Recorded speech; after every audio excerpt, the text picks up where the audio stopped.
You're listening to 50's a Mindfuck, you guys. All the things that nobody warned you about being over 50. Please make sure to follow me on Instagram, 50's a Mindfuck, and TikTok, 50's a Mindfuck, KK at the end.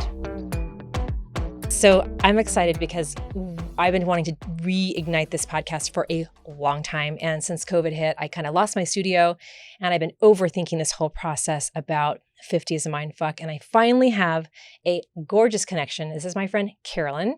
And so we're going to be a little bit rough today. We may not, maybe perfect. Who knows? No perfection, just progress. Great. So we're back on with 50 is a Mindfuck today. And we're going to talk to Carolyn a little bit about, she's my first guinea pig. And we reconnected from high school, and I would say we were never not friends, but we reconnected probably more so now. Yep. And which happens to so many of us in our 50s. And we've had some really great, she's so insightful and so smart, and some really great conversations. She just went through a divorce. Surprise. I mean, so many people, it feels like 50 is like, divorce-utopia. It feels is. like. Do you feel that way? Yeah, because it's the term gray divorce has actually become a thing lately. Mm-hmm. And I think COVID everybody was forced to stay in. Mm-hmm. And then you really found out what exactly you were made of in a relationship or a family. Yes. So when people came out of it, there was a lot of reflection about what life you want to lead coming out of that, because, you're in a situation where life is very fragile. And all of a sudden you realize, well, wake up. You got a little more time left. What are you going to do with it? Well, and it's fair to say that we now see a tangible end, right? And I think that's a very common thread. Like I got 25, 30 years left, maybe a little more, maybe a little bit less. So it's like so challenging already because, and I think you said gray divorce. I've heard silver divorce. I've heard they're up 78%, you guys. Yeah. It's actually a stupid phrase because I have no gray. You know I what I have mean? very little gray. Yeah. But it's up a lot. And I think there's a reason that it's up a lot is because it's okayer than it was to be divorced. We're living longer. We're living healthier. We're living more successfully as females, right? Yes. But I think that coupled with being empty nesters, perhaps soon, I think your kids are younger than mine, but then you've got COVID and you're staring at your spouse. You're like, no. So I know that you went through a divorce, and I wanted to see if you wanted to share. I know some good, juicy stories about her experiences, and I may touch on those with you guys. But I remember, and you may or may not remember this too. Were your parents married their whole Forever? Yeah. Mine got divorced when we knew each other back in Scottsdale. All of our parents were divorced, and my friend Sherry and I were talking about like our parents were not around at 45. They were all at Mingles. Remember Mingles? It's true. And I literally was one of the only families that was the typical household with the mom at home, everybody married, and I was the baby of the family. But even then, we had like 70s and 80s parents, and they were still hands-off parenting. Mm-hmm. So I think they were still a lot about what they wanted to do, and not nearly the way we are about parenting, which is like, watch, make sure they hit all the milestones and the GPAs and the college you go to and the bragging rights of all that. So yeah. Sherry, Sherry. Mm-hmm. She's a friend of ours too. We met when? You and I? Yeah. Second, third grade, fourth No, grade? No, I didn't get to school till 6th grade. So we probably knew each other 6th or 7th grade, probably middle school. We really knew each other. Yeah. Okay. Yeah. So we talk about like how we had no money, no water, no guidance. No one cared. I don't even remember how we got through it. Right? My parents never drove me to school. My siblings I would get a ride with my sister's like Trans Am. I know. No seatbelts. Oh, God, don't you wish you had that car today? But anyway, so she went. You came from a full healthy parenting space, and you went through a divorce. Yes. So I'd love to hear like what was the moment where you're like, no. Do you really want to know the moment? Yeah. I look back at it now because when you're in the process of getting divorced, then you get to spend time alone and reflecting on it. And I'm trying to be honest with myself and saying, really, if you could have gotten out without any, residual problems, where would you have really gotten out? And my honest truth is he threw a fit the week before our wedding. And I honestly wonder whether he was just nervous and trying to get out of it. If I look back at it. And I was like, oh my God, dude, we've got 250 people coming, giant wedding. Yeah. And his thing was, I wasn't letting my dad walk me down the aisle. And I had agreed with my dad not to walk me down the aisle. Mm-hmm. I was older. I felt like my dad always used to like screw up our weddings. So I didn't want to give him a role to play. Yeah. So he didn't understand the dynamics. And I was like, I swear to you, my dad's not offended. He totally gets it. Just play along. And what is this big thing? Like, when did you start caring about my dad? So yeah, I think it was, and it was funny because my old boyfriend was actually going to be the musician at the wedding. Do I know him? Yes, you probably do. It was As Is the band. Oh yeah. And they're still around, you guys. Yeah, Mark Reckling was my boyfriend in college. Oh gosh, yes. And he called me on Wednesday to kind of go through when he had the dreadlocks. Yeah. And he called me on that Wednesday before my wedding, and everything was fine. He's like, wow, you're just cool as a cucumber. And I was like, yeah, I organized everything. It was done.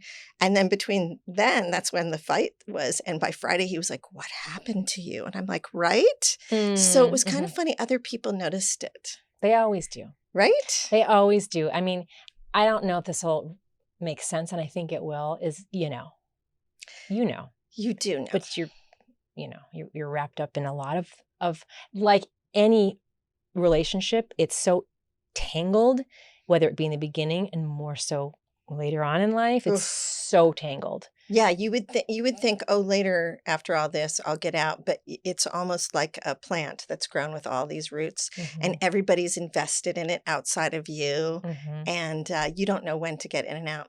So there's no good time. Right? I don't think there's any good time. And I'm also a person who's like, I can fix anything. I'm like a total DIY. I can fix it. Whatever situation, I'll figure it out. So I had great confidence in going into I had a 7-year relationship before that, and I didn't think there was going to be a problem. And it's who you're with and what they bring to the table, and if they're going to act as a teammate. And if is the magic word. You don't know till you're like knee deep in like hysterics with the kids and work and life, and then you're like, ooh, this is a thing. You get like a baby screaming, and you're the only one who hears the baby screaming. Yeah, but there's 2 adults in the house. Yeah. I mean, I talk to my daughters a lot about. I have a 28-year-old daughter. She's 28. Sorry, really. And they're thinking of not getting married, but having a ceremony. And I dig it. And then my other daughter has gone through divorce. And we were talking today about like when you're 23, we were talking about the gentleman she married and how much she's like, now. But like I said, look at you at 26 compared to 21. You're not even like, I was 23. When were you? How old were you? I was 35. Oh, girl. All right. So you knew better. I had an elder marriage. Yeah. I didn't remember that. So. But there's some dynamic to that as well, because it was later I wanted to have children. You were ready. I was ready up till he knew it. He was in agreement. We kind of moved through it quicker than usual because we worked together. And we had this really great like working situation where everybody was really pulling for us. So, there's all these pressures, outside pressures. Yeah. A marriage is not just about the 2 of you. Yeah. On so many levels, right? Yeah. So my friends were anxious for me to find somebody to settle down with, get married. I wanted to have children. I thought having children within a married situation was the best. Fix everything. Right? Fix everything. Yeah. But yeah, now I look at it and I never would have divorced because I came from that Catholic nobody background. Gets married nobody gets married in order to get divorced that I'm aware of. Do they? I would love to know that. If there's some people who are like, I always kind of thought it was a possibility. Maybe people who prenup all know it. Maybe there's finance. Maybe with like let's use like Anna Nicole Smith, and I don't know. That's extreme, but like maybe business arrangements. But I don't think when you go into marriage, you're planning on getting divorced, whether you're 35 or 23, right? Yeah. Right. So that moment you kind of look back and go, oh, that was a dick move on his part, right? Is that kind of... Yeah. And there were points where that was happening. And was he tantruming? Yeah, he really could not back away from it. And it was really unusual for him. So now I look at it and I'm like, wait, and he wasn't very good at communicating. And I'm like, wait a minute, was that him trying to say he wanted to get out of this? And I didn't see it. I would have gotten out. I was one of these people. I went to one of my friends' weddings and it was kind of touch and go right at the ceremony. Right. And I said, girl, if you need a ride, I was like, blink twice. I was like, I got the keys. I will have no question about it. Are they still together? They are still together. Uh-huh. Who knows? Yeah. It's definitely a commitment on both parts. Like, did he want the divorce too? I don't remember if we talked about that. Yeah. So, I think we realized probably we were together 22 years. And I think that at about year 10, it was becoming quite obvious that we actually had sort of grown parallel lives that weren't together. So I was sufficient, he was sufficient, and we weren't really doing any coupling. And even like going out to date night was really awkward. Like we had I don't grown think that that's far uncommon. apart. I think that's Really? common. See, Yeah. because that's always the solution whenever you read things. You're like, oh, just go out to date night and everything will be cool. And when you start going to date night, you've already turned left in your relationship. I think if you do it from the very that you beginning, had to like state that it's date yeah, night. let's start doing date night. But it's kind of a reach for some help, and that doesn't mean it can't be helped. I just think that I go back to you always know. It's hard. Well, and there's several points, and then you get over a hurdle and you're like, okay, well, this is marriage, right? Yeah, People yeah. tell you We're marriage okay is now. like, it's a give and take. You have your good years, you have your bad years, and but you got to stack up how many good years, how many bad years, and Yeah. then you start looking like we did at our children. We're getting more self-sufficient. And we weren't doing things together. Even our children would notice. That was a thing. Like they weren't surprised by the divorce because they were witnesses to the whole thing. They don't want it, but they're not surprised by it. Let's say. Yes. Right? And I tried to point out this is probably not the ideal model for you. Like I would say it to them. I would be like, see the way that happened? That's probably not really textbook how you'd want to do it. Or if you're in your own relationship, you might want to handle it this way. So I would, even though I knew I couldn't give them that perfect modeling, I was trying to point out that, yes, I'm bearing witness to the fact that this is not normal. But I know I'm perfect, so I don't know. Oh, God, no. Yeah. No, and I like to admit my fault. In fact. Do you see them differently now as well? In my children? No, in how your marriage. Like, my friend Sherry that got divorced, she's like, I see my faults. I see them. I see some mistakes I made. Oh, yeah. Yeah. Oh, gosh, yeah. If you're part of the deal. So, there's no way you can't make the mistakes in it. Right. So, and I actually tried to point it out to my children because I thought it was really important to, as an adult, say, this is my fault. I'm going to take ownership of this. But then part of the problem was that wasn't happening on the other side.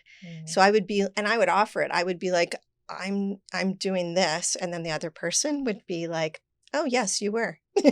Oh, yeah. And you'd be like, oh, we have no jumping off point to get together on this. Okay. And you had a long, drawn out divorce, as I recall. It took a little longer than you would have anticipated. It took longer. We had sort of during COVID said, when we were actually pretty good during COVID, oddly, because we were kind of like cellmates. Right. Yeah, no pun intended. It's like can't leave, gotta be there. Yeah. So I would say, and then we sort of had a verbal thing. If we had an argument, like, okay, we're just going to ride this out till the kids get out of school. Okay. And then we'll get out of it. And so it was nice to kind of be that civil. But then he ended up deciding to jump the date on it. So he did it a little bit before my youngest was done with high school. Oh. So, and he did it without telling me. Now, is it because he had a person? He was, usually when things are progressed, there may be a girlfriend or something. No. Or a boyfriend. Yeah. Okay. No, it was very much, I don't know what he got. Whenever he would get a new job, he would kind of get like buoyed by, and he was making a lot more money. And so I think there's a freedom, right? Professionally, I'm doing well. I can probably take on this other part, to get myself, single or whatever. I really didn't. I get it. And I hope he's happy. Yeah. I had, my own issues. We had issues personally. You want to really go there? Yeah, I do. Of course what kind of questions are there? Yes. We weren't aligned sexually. Okay. And that was very obvious fairly early on. People would say to me, how did you get into this, if that? And I'm like, well, this is the kind of thing you ease into and you keep thinking, oh, we're going to fix it. We'll pull back together. We'll figure it out. And because really nobody teaches you how to have sex. So yeah, you really. Think you're going to. It would be really good if we had like a master's. Yeah. What is that massage? Or what is that? Nuru? A Nuru. I don't know what Nuru is. Oh, look it up. But everybody comes to a marriage with their own sexual background, right? Or lack thereof. Or lack thereof. And I think that was Yes. what we had is I was significantly probably more, well, I'd been in a 7-year relationship. I'd been in a 3-year relationship before that. And he hadn't been in any relationships. So I didn't understand that. I tried to do background, when you're dating and you're asking questions, like you're trying to like vet people. And it was very vague. And so how good are you at that? Yeah. Well, and so I couldn't really piece together a good, like if I was a CIA profiler, I had nothing. And it was always like, I don't remember. It was like very vague. And it turned out it just was like a lack of intimacy with anyone in a relationship. So I think I was kind of the testing grounds for that. And he was very into his work. And he was also, I would argue, more introverted. And he really liked men in our age group, gaming, technology, the mistress, the electronic mistress. Oh, yes. That was his affair. So are you telling me you were his first vagina? I don't think so. No. I mean, I saw Oh. pictures from college. He was in a frat. God, I hope something happened. All right. Just other women. But there seemed to be some background, but it Yeah. wasn't like you could say, oh, I went out with this person. There was never a person designated. And I wouldn't have minded knowing. Like some people want to keep, you never know, right? Some people want to keep like that background information totally out of it. Or no, you got to know that stuff because this is like a forevers. I mean, I could create a really good like primer before you get married. You know how people go to like church and the priest does whatever, the pre-marriage thing? Yeah. We need that without religion. Maybe we include religion. And I don't shame. know. And really cover all the topics. Yeah. And, I think that's important. Right? Yeah. I think I'm going to say something that's a little off topic, but not. But I will tell you that so many people that I've talked to, not only personally, social media, the sexual frustration of women in our age group is a thing. It's real. It's real. And we weren't taught, neither were the boys. None of us were taught. Like today, I feel like let's say younger people are so much more conversational about it. So much more than I didn't even know. I had one boyfriend that I was able to climax with. And I was like, didn't even occur to me that I would be deserving that of more in my life. Like I didn't know that should be the norm. I did not know. But what I did know was that I needed to please the dude. Right. Because we were always male centric. And actually our society is very male centric. Male centric. And it never occurred to me until I've talked to you guys about this on my social. I was 50 and I went to Fascinations and I finally got myself a little something. But I was so nervous to go in there. And she's like, do you want this or this? And I go, what? Like, and I'm embarrassed to say that, but I'm not because it's common. It's not uncommon. Oh, yeah. So like for you to say that you guys weren't sexually aligned, I think is pretty common, And well, we get into extreme version of it if you want to. Yeah, I don't care. So it was erectile dysfunction. And actually, as you get older, erectile dysfunction, it can either be a mental version of it or it can be a physical, medical kind of issue. Yeah. So, and I didn't even know what the term was. Just like you, we didn't have the vocabulary for any of this. Right. But as a female, you're probably like, well, maybe I have a fat roll or maybe I smell weird or then you get in your own head, right? Women internalize, men externalize. And so it was blamed on me and never examined from maybe I should check on things. And we approached like a doctor at one point and the doctor did not want to have a talk about it. She was a GP and I saw the look on her face. He had kind of a serious situation where he had some x-ray and she wanted him to come in for additional. And I went with him just as an advocate, patient advocate. A wife. I never went normally, but, really? For some reason. And so while I was there, I was like, I'm just going to drop the ED bomb in here. And why not, right? And I just said, we're having and I tried to like really softball it, so it wouldn't be. No pun intended. So it wouldn't be like jolting. And seriously, the whole demeanor, she was a lovely doctor, but she was unprepared to have this conversation. Mm. And if you read now, medical schools do not go into this, and especially if that wasn't her specialty. Mm-hmm. And particularly, they don't deal with the emotional piece of it. So she couldn't get across that room fast enough to fill out a little script for Viagra. And that was, and she was, and it wasn't like follow up. It wasn't like, it was just, here you go. And everybody thinks that solves it. And it is not the magical pill everybody thinks. No, yeah. So yeah. So doctors of cause are big right now. The cause of the problem. Doctors of cause. Oh, yeah. In the lines of allopathic medicine. But I think ED is I think it's a beautiful conversation we're having because you had it much younger. And there's so much we could talk about. I know. We could do a whole separate thing on just ED. Right. Well, I'm doing my audio book on it. So, yeah. And we're going to touch on that too. The sexual peak that we achieve at 50. Yes. Let's call it that. So perhaps, oh yeah. Yes. But I have a thought process behind that. How old was he when he had that problem? Oh, it's like he seemed kind of hesitant when we were dating, and I thought it was just confidence.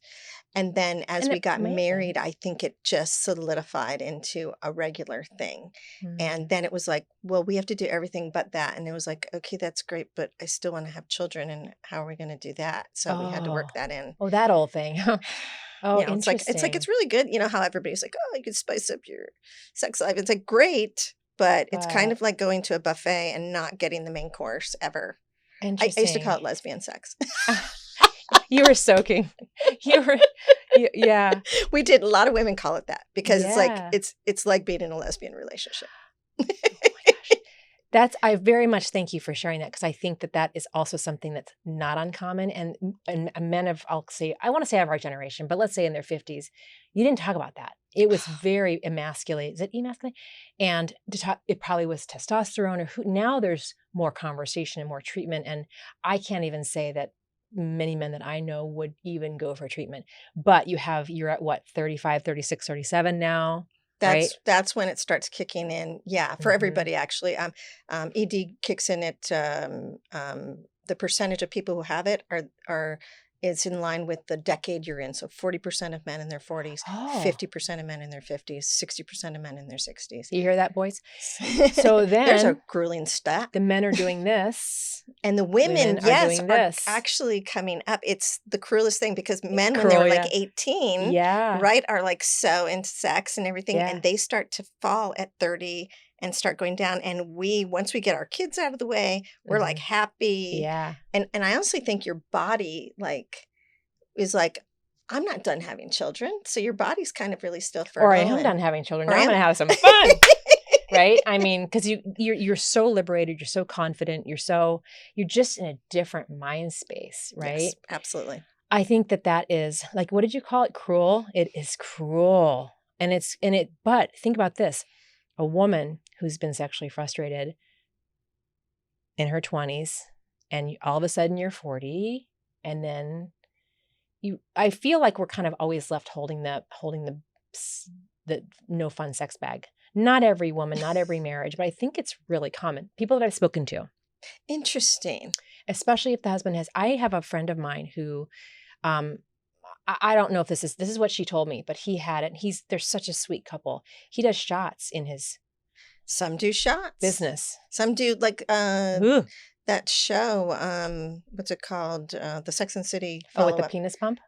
They just did the penis pump episode. They're actually starting to show more shows with that kind of storyline in it. And I'm so happy because it's starting a dialogue with people. Yeah. It's a secret. Normalizing it. This is a secret. It's a secret. Big secret. I would say too that menopause has been not a secret and there's so much to learn about it still, but now I think there's menopause. I know there is menopause. Men have menopause and now it's being spoken about. I don't think men our age I don't want to say ever, but it'll be the men that are maybe 10 years younger that will start to explore those options.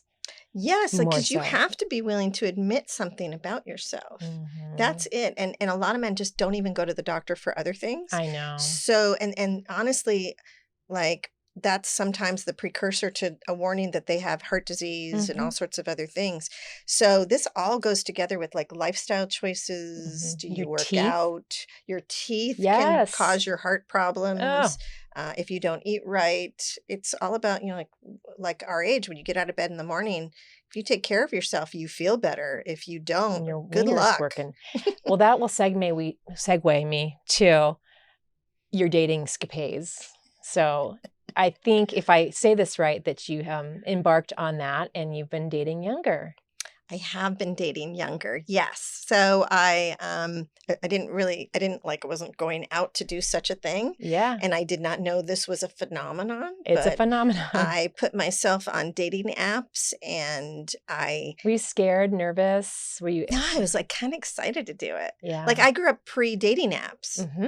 So, and what was really funny was when I was married, my ex-husband used to say, I wish we had had a chance to do dating apps.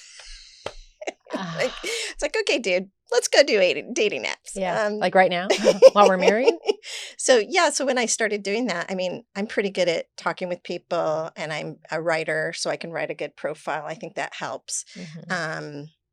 And I'm a photographer, so that doesn't hurt. I would love to like fix everybody's dating app, by the way, because sometimes I'm like, it's such a cool that could person. be a niche for you, right? Yeah, oh, yeah. I would do that for people.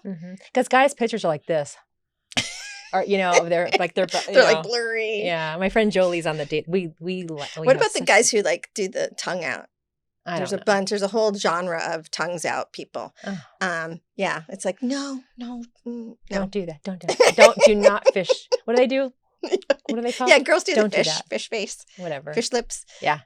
Yeah. So when I went out on the dating apps, well, it's kind of, you really have to, vet again. But the people who were reaching out to me were not my fellow 50-something men. They were men literally between 25, which I will not date, and like 25 and up. Yeah. Like up till about 48. Yeah. And then people my age won't date me, which is so ironic. It is. And on my socials, and I'm married, as you know, but on my socials, the ones who are present are the 20. It's shocking to me. Yes. But the men who are our age are very courteous. It's interesting. It's so fascinating to me. I had men who were my age who said the cliche things to me, like, because they would read my thing and I'd get like a nasty message and it would be like, well, you're not going to get that. Like, you ought to be grateful for whatever you get. And it was like, dude, I get great men who want to date me. Yeah. Or you'll be alone. And I'll be like, no, I won't. Even if I'm alone, I like myself. Yeah. And I'll have a good time because I went to Fascinations. Who says I'm alone? So, and then I just met really great guys and I would be like, why me? And they would be like, well, like older women are so smart and you're beautiful and you're sexual and you're established in life. You're not dramatic. But they weren't like I would read articles and the articles would always be like, they're going to want to like live off of you or a nurse or a purse. They're going to want to like like hit on you and then like leave you. I didn't find that to be the case at all. I mean, very equal. Yeah, very equal. I love it. As long as they had their life together. Like I wouldn't pick somebody who, was still like formulating who they are. I don't want to get into that. And I would have to tell people who are younger. I was like, I can't date somebody who's like almost my children's age. So yeah. Although there's some mature ones, but that's okay. That's the line that you felt like you wanted to stay. Yeah, you've got to figure out what's comfortable for you, and it's got to be somebody you can speak to and stuff. So hold a conversation, right? That's so important. Like, oh gosh, I keep doinking this. Like there's something that's so sexy to me is conversation and attention, not attention, but engagement. The age does not matter. You know what I mean? That was actually one of the biggest things I was told by younger men. I would be like, why are you dating older women? And they would be like, you can hold a conversation with me. And they're like, and you're confident and I can be open with you sexually and we can talk about everything. And it was like, oh, okay. Like, do you feel like you'd like to stay in that age range? Or do you have any particular criteria right now? Or do you really enjoy that? Like if I were single, I would definitely date younger. I would not date men my age. I tried to date men my age. I mean, I really made an effort to. And every time they'll do the record scratch, all of a sudden there'll be something they do that's crazy. And I'll be like, or also one thing I pointed out to my friends was even the political beliefs about women's equality, being mindful of consent. Younger men are mindful of consent. Okay. Interesting. and not like trying to put me in a feminine old version of things. So it's like I'd much rather be with people who are politically aligned with me, kind of believe in equality. Like I don't want to have that debate with somebody. Do you find that the younger ones are more how do I want to say this? Mindful of what you need in the bedroom? Oh yeah. Yeah. Totally. Listen. Yeah, they listen. Yeah. They like, yeah. Good. I love It's that. unbelievable. Like I've never dated men that were like that in my entire life leading up to it. Well, I was going to say, because with the age group, we'll call it that, there is a thinking that we are receptacles, right? And doesn't mean there's not that section of men that are willing to go that way. But I say overall, men of our age, that's all they know. And they wouldn't even discuss the possibilities of, like the first time that I brought something home, my husband got pretty mad. Wow. Yeah, that's hard for me to share. Yeah. But it was like, it was 8 years ago. Was it competition? I can say to you that it was probably like what I think a toy is an accentuator. It's not a replacement. No, depending on how you want to do that. It could be like there's a range of what it would be. Yeah. Right. For whatever you need. And it was more of an accentuator. I think maybe perhaps he's very masculine. He's an ex-athlete. I think maybe it was an attack to his manhood at the time.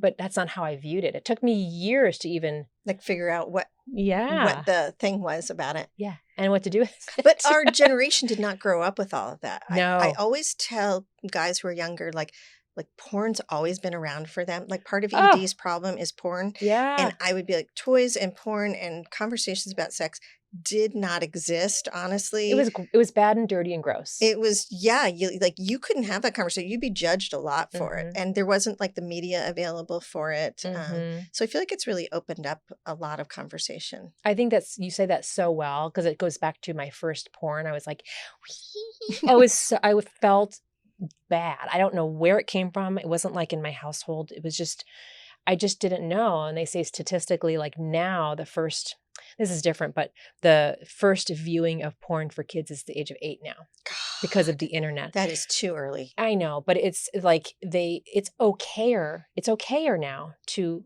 It's expected. I guess it's expected. Yeah. Yeah, but now it's like sexuality is so much more okay.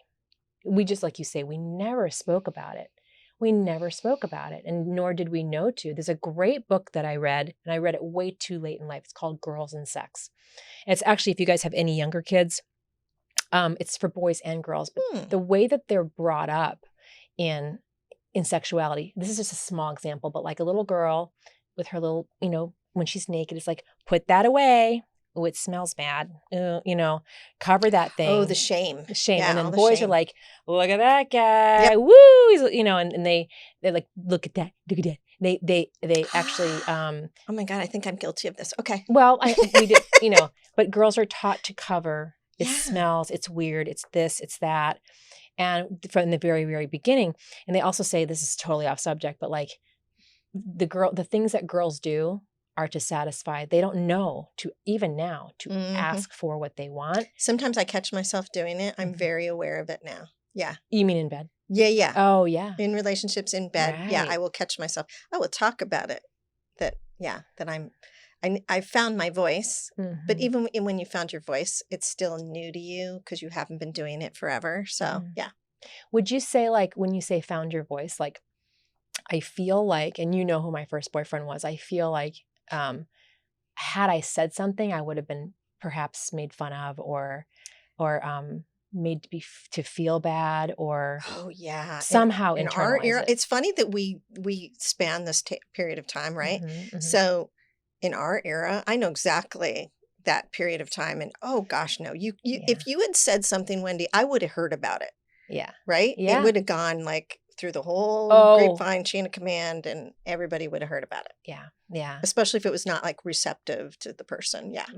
Yeah. So you couldn't. You were definitely quieted by it, and they were louder and they were kind of judgmental about it. But it's kind of funny. We flipped now. Hell yeah. I think this is so interesting because I don't feel like, and maybe it's because I'm divorced, I don't feel like I'm beholden to the male gaze or the male judgment that I felt as I was growing up.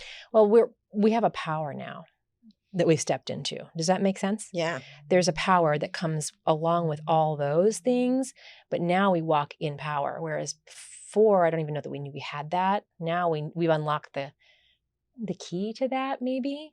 Um, and I don't know if it's the age, the times. Part of it's the Right? age. Mm-hmm. Like I have a lot of younger friends that are girls, and I will talk to them. I've actually spoken empowerment for that reason, Mm-hmm. but I've talked to them just individually. I remember I had one girl woman who was working in an organization with the guy she was dating, and he was causing a problem in that situation.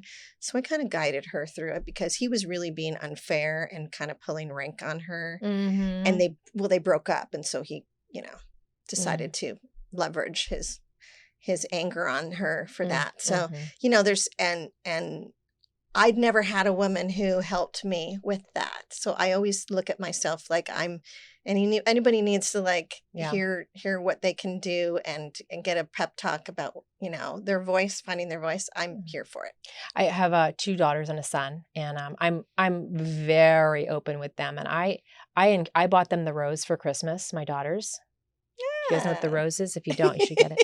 Get the rose. I got 3 of my friends the rose, and they were like, wow. Yeah, but they're they're older. But I want them to have what I didn't have. My mother my grandma was like the mommy dearest grandma, and we never even talked about that at home. We talk very openly about that sexuality, and my son too. Even though it's like, Mom, shut up, but I get it in there. I go, now listen. Make sure she's, I try to slip little things in that you'll get a couple sentences in. So if you can kind of squeeze in some knowledge. Yeah. With my sons the same way. Yeah. I don't know. I mean, I want him to, like today we were together and the girl he's seeing, he's like, Mom, we haven't boned in like, I don't know, very long. And I go, okay. I said, this is good. It's good for you to recognize that. I said, have a conversation about it. And I want him to feel safe to talk about sexuality at 21. He's my youngest. But I don't know that any of us even had those conversations at that age. I don't think we did. I don't think it was a thing. I mean, maybe there were some really bold friends of mine that probably maybe were that way, but they would also say inappropriate things. Do you know what I mean? It leaned inappropriate. It wasn't like constructive. But yeah, I've done that with my children. I've told my children everything. Like my child asked, I remember there was like a parent survey in health class, and it was like, do you masturbate? And it was like, yep. And I'm like, yeah, I masturbate. And I go into a whole discussion about it. I go, it's perfectly natural. It's good to do when you're in between relationships. And I'm like, but you don't want to do too much either because you still want to have personal relationships. And he was like, Mom, I can't write all this in here. Gross. Yeah. But since they were little, I always have conversations with them. Yeah. Yeah. I have a client, she's 60, retirement age, 62, 3, 4. Anyway, her husband died suddenly in October, and he hadn't touched her in ever. And she's very prim and proper, very rigid and very sweet. And she's like, Wendy, she was like, I don't know what I'm going to do. Some man wants to touch me. But then I saw her a few months later. She's like, I met a guy, and she's like, Wendy, I'm jumping. I want to rip his clothes off. So I sent her a little pocket, really innocuous, small thing. And she was like, oh, I go, listen, the Lord did not give you that to not enjoy it. I said, enjoy yourself. I said, give yourself permission. She's like, I don't even know how to use it. I said, go home and plug it in and charge it up. And I said, just start poking around, whatever. Yeah, just make mistakes. Yes. Learn. Yeah. But she had never done that. So ever. What's really important is in doing some of my research is touch-starved people.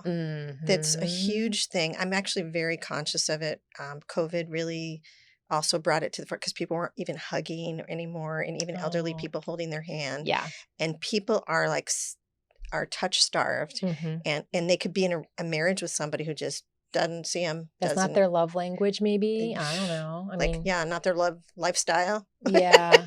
I think that's probably, like you just said, I think it's probably a lot. Yeah, it's mentally grueling on you because you Mm-hmm. wonder about yourself and where you are in life and whether Yeah. you're attractive and if that person even loves you. Yeah. Because when you don't have sex, resentment fills the slot. So It does.